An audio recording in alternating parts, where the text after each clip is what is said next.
is a 1992 e36 325i, and the engine has some idle problem, and when it's hot, the idle will not stable, and sometimes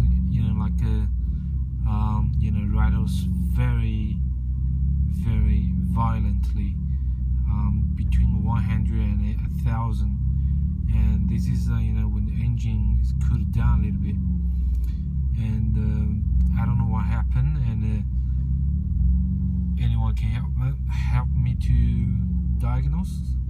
Thank you very much.